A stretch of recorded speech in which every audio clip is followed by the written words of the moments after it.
This is the farmhouse where I grew up, where my father grew up, where my grandfather grew up, where my great-grandfather grew up.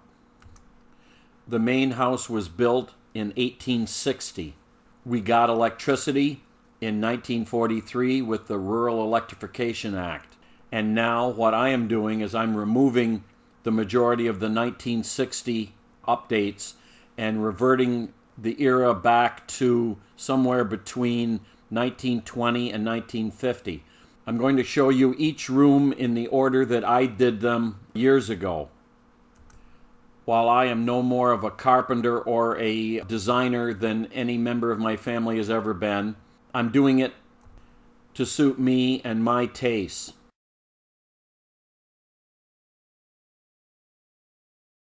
Originally, on the porch, the only electricity that there was a single wall socket.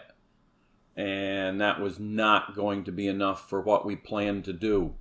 So, when we got the ceiling down, we started running new Romex.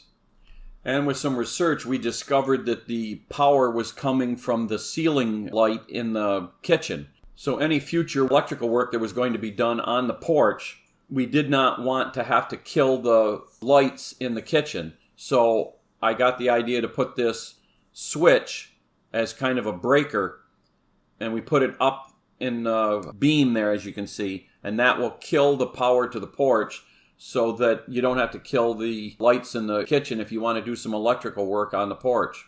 And as you can see here, it's a double rocker switch. I cut a hole in the wall, and because the kitchen is balloon frame, it was very easy to drop the new Romex down the wall cavity and install that switch. Now that switch is going to control two ceiling lights on the porch. Because the porch is long and narrow, we decided to put up two ceiling lights. And the lights we chose are original gas station porcelain lights. If you notice the mounts, those are swivel mounts that you would use for a ceiling fan on a sloped ceiling. Because our ceiling is going to be sloped, we decided to use that so the lights would hang vertical.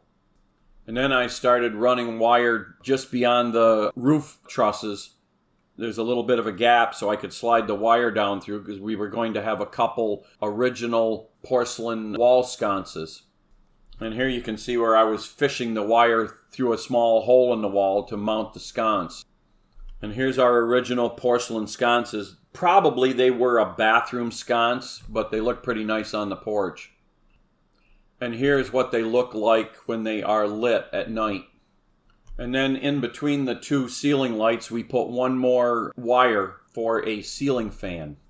And what we did, we took a vintage table fan and did what they used to do back in the 20s and 30s.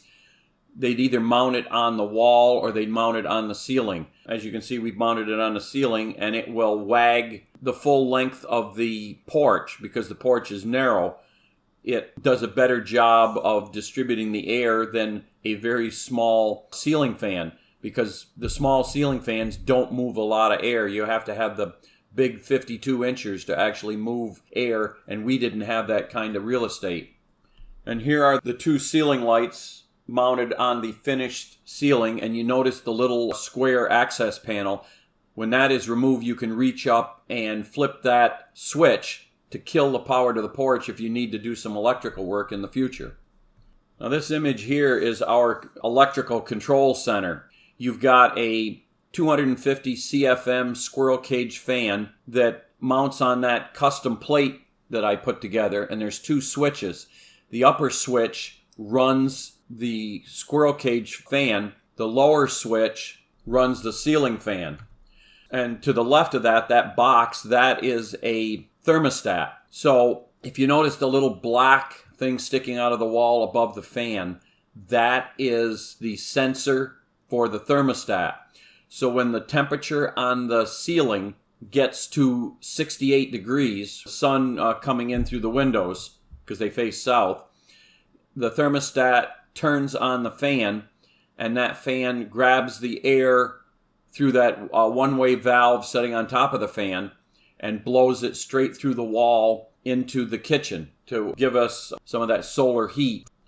And here's a close-up of that control panel. Just a plain box. We took a Dremel and cut some holes and mounted switches and the single receptacle. And that is how we installed the wiring and the lights on our porch.